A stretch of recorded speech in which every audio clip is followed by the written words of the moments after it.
स्वागत है आप सभी का मेरे चैनल डॉक्टर्स एजुकेशन पॉइंट में। और जैसा कि आपको पता है हमने क्रैश कोर्स स्टार्ट करा है जिसकी वीडियोस मंडे टू फ्राइडे 8 बजे आपको यूट्यूब पर मिलती है। और आज के लेक्चर में हम बात करने वाले हैं रस की उत्पत्ति, गुण एवं कर्म।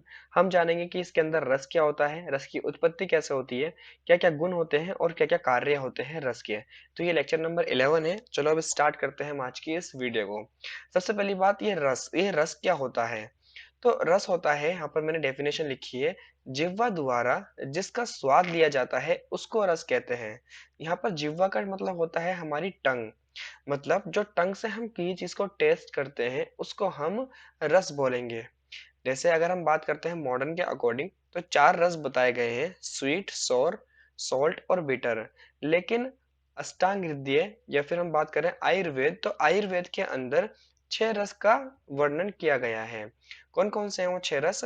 मधुर, अम्ल, लवण, कटु, तिक्त और कषाय। अब ये जो 6 रस है, इनकी जो उत्पत्ति होती है तो आचार्य चरक ने बताया है इनकी उत्पत्ति पंच महाभूत से हुई है। मैंने तुम्हें बार बार एक ही बात बताई है कि जिस संसार में जितनी भी चीजें हैं वो सारी किससे मिलकर बनी है, वो सारी पंच महाभूत से मिली है। पंचमहाभूत कौन कौन से हैं बताओ मुझे? आकाश, वायु, अग्नि, जल, पृथ्वी। तो ये 5 महाभूत से ही पूरे संसार में सारी चीजें बनी है। तो हमारे रस भी किससे बने होंगे? हमारे रस भी इन पंच महाभूत से मिलकर ही बने होंगे। अगर मैं बात करता हूँ तुमसे इसमें मधुर की, तो मधुर का मतलब होता है स्वीट टेस्ट। अम्ल की बात करता हूँ तो इसका मतलब होता है सोर टेस्ट, मतलब खट्टा। अगर मैं बात करता हूँ लवण की, तो लवण का मतलब होता है सॉल्टी टेस्ट, जो नमकीन होता है। अगला आता है कट्टू। कट्टू का मतलब होता है तीखा, मतलब मिर्चों वाला टेस्ट। लेकिन मॉडर्न के अंदर इसको मिर्चों वाला टेस्ट नहीं बताया गया है। मॉडर्न में बताते हैं एक बर्निंग सेंसेशन है, उसमें इसको टेस्ट में काउंट नहीं किया है। नेक्स्ट आता है तिक्त। तिक्त का मतलब होता है बिटर टेस्ट, कड़वा टेस्ट। अगला आता है कषाय। जैसे तुमने आंवला खाया होगा, आंवला खाने के बाद जो तुम्हारे लास्ट में जो जिससे तुम्हारा जो गले का रीजन है वो जड़ सा जाता है, तो वो लास्ट में जो टेस्ट आता है जिसको हम एस्टिंजेंट बोलते हैं, ये वो टेस्ट है कषाय रस। बात समझ आई? तो ये 6 प्रकार के होते हैं हमारे पास यहाँ पर रस। अब इन रसों का क्या पंच महाभौतिक संगठन है, मतलब ये जो रस है इनकी उत्पत्ति पंच महाभूत से हुई है। तो कौन कौन से महाभूत से कौन कौन से रस की उत्पत्ति हुई है, एक बार हम ये देख लेते हैं। तो सबसे पहले आता है इसके अंदर मधुर रस। तो मधुर रस की जो उत्पत्ति हुई है ये पृथ्वी और जल महाभूत से हुई है। अम्ल रस की उत्पत्ति पृथ्वी और अग्नि महाभूत से हुई है। लवण रस की उत्पत्ति जल और अग्नि से हुई है। तिक्त रस की उत्पत्ति वायु अग्नि से हुई है। कटु रस की उत्पत्ति वायु आकाश से हुई है। और कषाय रस की उत्पत्ति पृथ्वी वायु से हुई है। इसको याद करने का तरीका है, स्टार्टिंग में 2 जगह तुम पृथ्वी लिख लोगे इस तरीके से, पृथ्वी पृथ्वी, और एक लास्ट में पृथ्वी लिख लोगे। लास्ट के 3 में तुम्हें वायु वायु लिख लेना है इस तरीके से। ठीक है। फिर तुम्हें लिखना है जल प्लस अग्नि। ठीक है। फिर तुम्हें यहाँ लिखना है जल प्लस अग्नि। ठीक है। फिर तुम्हें यहाँ लिखना है अग्नि प्लस आकाश। इस तरीके से तुम एक ट्रिक बनाकर इसको याद कर सकते हो। ये बहुत इंपॉर्टेंट है, तुम्हें ये याद करना ही पड़ेगा। अब आगे नेक्स्ट टॉपिक आता है इसके अंदर, ऋतुओं पर रसों का प्रभाव। मतलब जो हमारे पास ऋतु होती हैं आयुर्वेद के अनुसार, शिशिर, वसंत, ग्रीष्म, वर्षा, शरद, हेमंत, इनके अकॉर्डिंग हमारे रस का ऊपर जो प्रभाव पड़ता है वो कैसा होता है। तो जो शिशिर ऋतु होती है इसके अंदर तिक्त रस की वृद्धि ज्यादा रहती है। वसंत ऋतु में कषाय रस की वृद्धि ज्यादा रहती है। ग्रीष्म ऋतु में कटु की ज्यादा रहती है। वर्षा में अम्ल की, और शरद में लवण की, और हेमंत में मधुर की। इसको याद करने के लिए एक ट्रिक है, ऐसे तुम्हें याद नहीं होगी लेकिन अगर तुम टेक्स्ट से याद करोगे तो तुम्हें इजीली लर्न हो जाएगा। तुमने साइन देखा होगा रिलोड का, ऐसा साइन होता है रिलोड का जो मैंने अभी यहाँ पर बनाया है। तुम्हें बस ये रिलोड का साइन याद रखना है और इसके अकॉर्डिंग ही तुम इसको याद कर सकते हो। अब जो तुम्हें याद करने हैं रस, वो इस अकॉर्डिंग में याद करने हैं, मधुर, अम्ल, लवण, कटु, तित, कषाय। ठीक है, इस सीक्वेंस में तुम्हें याद करना है। अब तुम्हें क्या करना है, एक तरफ तुम्हें सारी 6 की 6 ऋतुएं लिख लेनी है, शिशिर, वसंत, ग्रीष्म, वर्षा, शरद, हेमंत। इसके बाद जैसे मधुर ऋतु है तो तुम्हें इस तरीके से लिखना है, मधुर, अम्ल, लवण। मतलब इस तरीके से रिलोड करना है तुम्हें, मधुर, अम्ल, लवण को। फिर तुम्हें क्या करना है, यहाँ से अगला कटु, तिक्त, कषाय, फिर तुम्हें दोबारा से रिलोड कर देना है। मतलब मधुर, अम्ल, लवण, फिर कटु, तिक्त, कषाय। इसको इस तरीके से तुम्हें याद करना है 2 बार रिलोड करके, तो तुम इजीली इसको याद कर लोगे। इंपॉर्टेंट है, ये भी याद करना पड़ेगा, इसलिए मैंने तुम्हें इसकी ट्रिक बताई है। अब अगला टॉपिक आता है इसके अंदर, रसों का शरीर दोषों से संबंध। जो हमारे पास मधुर, अम्ल, लवण, कटु, तिक्त, कषाय ये रस है, टेस्ट है, जो ये टेस्ट है इसका दोषों से क्या संबंध होता है। हमारे पास 3 दोष होते हैं, वात, पित्त और कफ।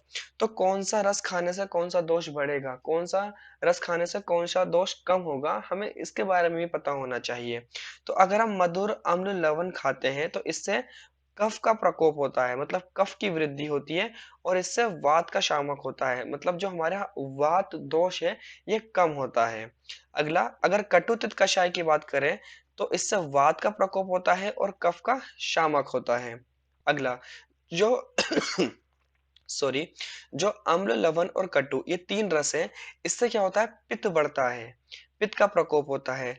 और मधुर, तिक्त और कषाय से पित्त कम होता है। तो एक पर्टिकुलर रस तुम्हें तीन टाइप की इंफॉर्मेशन दे रहा है। जैसे मान लो मैंने मधुर रस को ले लिया, तो मधुर रस खाने से क्या क्या हो रहा है, एक तो कफ बढ़ रहा है, पित्त कम हो रहा है, और दूसरा वात भी कम हो रहा है। अगर मैं बात करता हूँ कटु से, तो कटु से क्या हो रहा है, वात बढ़ रहा है, कफ कम हो रहा है और पित्त भी बढ़ रहा है। तो तुम्हें ये सारी इंफॉर्मेशन पता होनी चाहिए। अगर तुम्हें ये चार्ट याद हो जाएगा तो तुम इजीली इंफॉर्मेशन तुम्हें लर्न हो जाएगी। अगला आता है इसके अंदर रसों का स्वरूप। अब रसों का स्वरूप मतलब मधुर रसम किसको बोलेंगे, अम्ल रसम किसको बोलेंगे, तो उसके लिए ये श्लोक है अष्टांग हृदय में, इंपॉर्टेंट नहीं है, याद करना चाहो तो याद कर सकते हो, नहीं तो कोई बात नहीं। इसका मीनिंग तुम्हें आना चाहिए। तो इसका मीनिंग क्या है, मधुर रसम किसे कहेंगे, मधुर रसम उसको कहेंगे जो मुख में लिपट जाता है। जैसे तुम चीनी वीनी खाते हो या गुड़ खाते हो, तुम देखोगे पूरे मुंह के अंदर लिपट जाता है, ठीक है। और स्वाद लेने पर शरीर, मन एवं इंद्रियों को आदृत कर देता है। मतलब जो अगर हम इसका स्वाद लेते हैं तो ये हमारी इंद्रियों को एकदम से संतुष्टि दे देता है। और जो चींटियों को प्रिय हो, जो चींटी वगैरह होती है, तुमने देखा होगा चीनी या फिर जितनी मधुर चीज होती है वो उन पर बहुत जल्दी आ जाती है। तो जिन पर चींटी जल्दी आ जाएंगी, जो हमारे इंद्रियों को आर्द्रित कर देगा और जो मुख में लिपट जाता है, ऐसा जो रस होगा उसको हम क्या बोल देंगे, मधुर रस बोल देंगे, ठीक है। अगला आता है इसके अंदर अम्ल रस। अम्ल रस यानी कि खट्टा। खट्टा, खट्टा टेस्ट कैसे होता है, जो मुख को धो डालता है। अब मुंह को धो डाल देता है, इसका मतलब क्या है, जैसे हम कोई खट्टी चीज खाते हैं तो तुमने देखा होगा हमारे मुंह के अंदर पानी आना स्टार्ट हो जाता है, ठीक है। और लाला स्राव इससे अधिक आता है।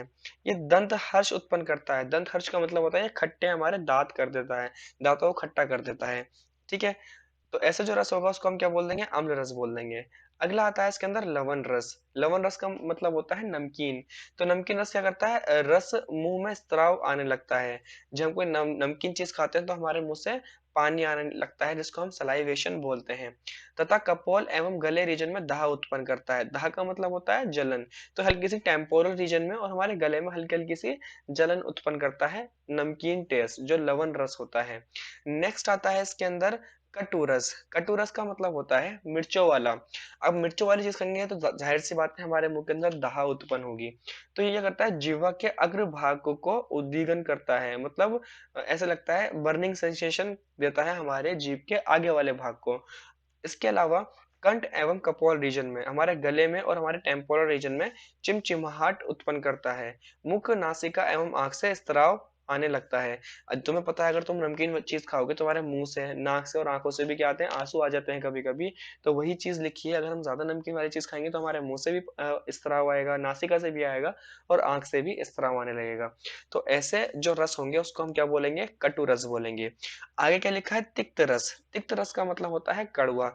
तुमने देखा होगा नीम, अगर हम नीम खाते हैं तो क्या होता है, जो हमारी डिजीज वगैरह होती है वो जल्दी से खत्म हो जाती है। क्यों, क्योंकि वो स्वच्छ करता है हमारी बॉडी को। अगर अगर हम मुंह से खाएंगे तो हमारे मुंह को स्वच्छ करेगा। तो यहाँ पर यही बात लिखी है, जो मुंह को विशुद्ध करे। विशुद्ध का मतलब होता है स्वच्छ। जो हमारे मुख को स्वच्छ करेगा उसको हम तिक्त रस बोलेंगे।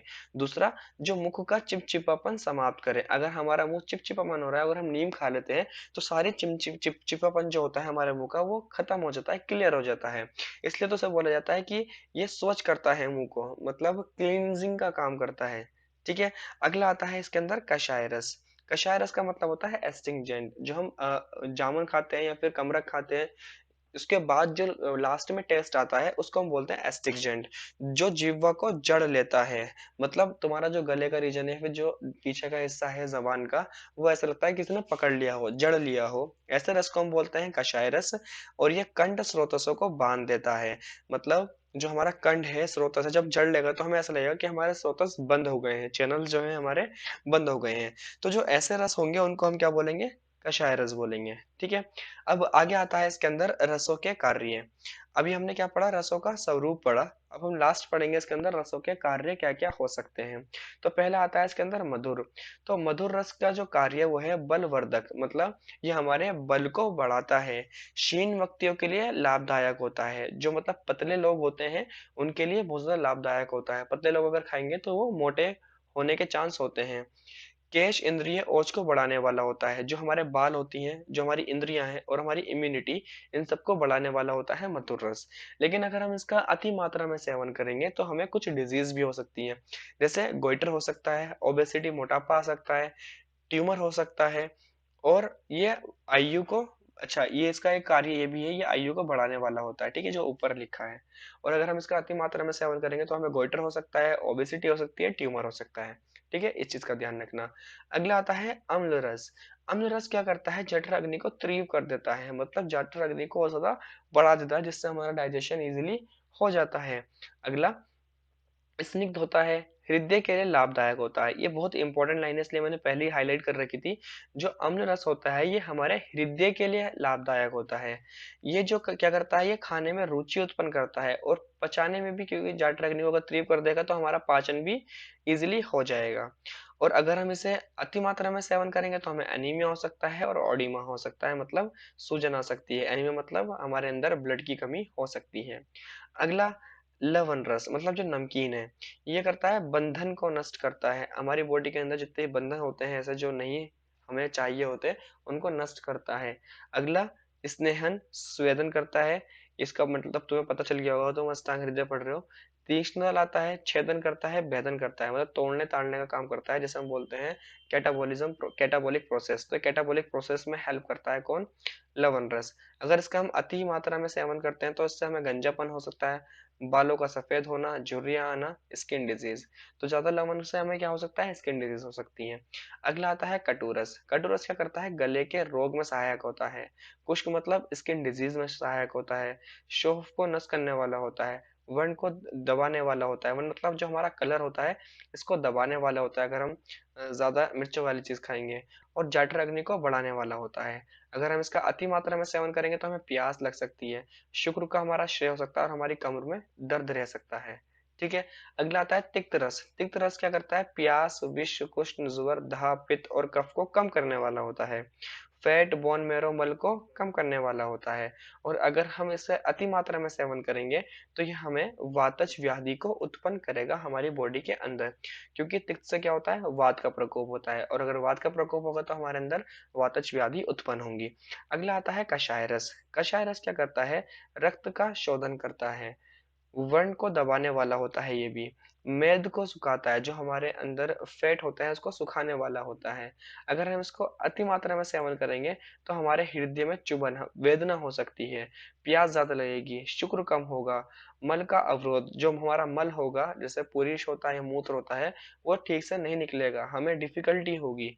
और पेट का फूलना, हमारा जो पेट है वो फूलेगा। तो ये सब कार्य थे। और इसका अगर हम अति मात्रा में सेवन करते हैं तो क्या क्या डिफिकल्टीज आ सकती हैं, वो थी जो हमने अभी यहाँ पर क्लियर की हैं। ठीक है, इसको ध्यान से पढ़ना और तुम इसको अच्छे से इलेबोरेट करके भी लिख सकते हो अपने एग्जाम में। ओके। अब आगे आता है वर्ग के द्रव्य, मतलब जो मधुर होता है उनके एग्जाम्पल्स क्या क्या हैं। जैसे अगर हम बात करते हैं रसों के एग्जाम्पल कौन कौन से हैं, जैसे पहला आता है मधुर रस। तो मधुर रस के एग्जाम्पल जैसे कि घी, गुड़, अखरोट, केला। तो इसमें कुछ समझाने वाली बात नहीं है, ये तो तुम इजीली अपने आप ही पढ़ सकते हो। जैसे अम्ल में हो गया आंवला, अनार, जितनी भी खट्टी चीजें हैं। लवण में जैसे कि सेंधा नमक हो गया, काला नमक हो गया। कटु में जैसे कि हींग हो गया, मिर्च हो गई, जैसे जैसे हम बोलते हैं काली मिर्च। तिक्त में जैसे कि नींब हो गया। और कषाय में जैसे कि खरजूर हो गया, मधु हो गया, मूंग हो गया। ये सब जो आती है सारी कषाय में आती हैं। तो ये सब तुम पढ़ सकते हो, एग्जाम्पल है, इसमें कुछ ऐसा पढ़ाने वाला है नहीं। अगला आता है द्रव्यों में अपवाद। अपवाद का मतलब होता है एक्सेप्शन। मतलब जैसे मधुर है, मधुर क्या करता है, कफ को बढ़ाता है। लेकिन कुछ ऐसे हमारे पास द्रव्य हैं जो खाने में तो मधुर है लेकिन वो कफ को नहीं बढ़ाते। तो हमें इन चीज के ऊपर भी ध्यान देना चाहिए, क्योंकि जब तुम आगे जाकर क्लिनिकल की प्रैक्टिस करोगे तो मान लो तुम्हें किसी के अंदर कफ को बढ़ाना है, ठीक है, तो तुम मधुर खाने के लिए बोलोगे।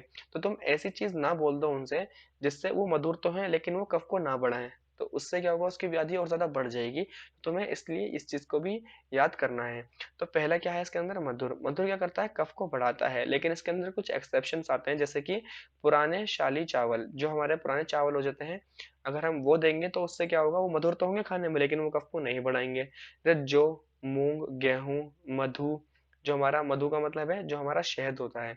शहद खाने में तो मधु होता है लेकिन वो कफ को नहीं बढ़ाता। ठीक है। और जंगली मांस, जंगल वाला मांस जो होता है, अगर वो खाएंगे उससे भी क्या होगा, हमारा कफ नहीं बढ़ेगा। तो इसमें भी कुछ ज़्यादा समझाने का तुम्हें है नहीं, ये तुम इजीली पढ़ सकते हो। जैसे कि अम्ल क्या करता है, पित्त को बढ़ाता है, लेकिन एक्सेप्शन क्या है, अनार और आंवला, ये भी क्या है, खट्टे हैं खाने में, अनार भी और आंवला भी, लेकिन ये पित्त को नहीं बढ़ाते। लवण क्या होता है, नेत्र के लिए अपत्य है, मतलब जो हमारे आंखें, आंखों के लिए ये सही नहीं है अगर ज्यादा, अगर हम नमक खाते हैं। लेकिन अगर हम सेंधा नमक ज्यादा खाते हैं तो इससे हमारी आंखों को कोई हानि नहीं होती। अगला, कट्टू। कट्टू क्या करता है, वात को बढ़ाता है, लेकिन सौंठ और पीपली क्या होती है, कट्टू रस की होती है, लेकिन ये वात को नहीं बढ़ाती। तित क्या करता है, वात को बढ़ाता है, लेकिन परवल जो होता है, परवल एक सब्जी आती है, लेकिन वो क्या करती है, वात को नहीं बढ़ाती। अगला, कषाय। शीतल और जड़ता होता है, लेकिन जो हरित की होती है, हरित की को खाने से शीतलता और जड़ता नहीं होती। तो ये कुछ एक्सेप्शंस है, ये एक्सेप्शंस तुम्हें इसके अंदर लर्न करने हैं। ठीक है। बस हम आज की वीडियो को इतना ही रोक देते हैं, बाकी बात हम इसकी नेक्स्ट वीडियो को में करेंगे। अगर आपको ये वीडियो अच्छी लगी तो प्लीज इस वीडियो को जरूर लाइक कर कर जाना, और मेरे चैनल पर अभी विजिट किया है तो चैनल को सब्सक्राइब करके बेल आइकन को प्रेस कर लो, जिससे मैं नेक्स्ट वीडियो अपलोड करूँ आपको उसका नोटिफिकेशन मिल जाए। Okay, thank you so much.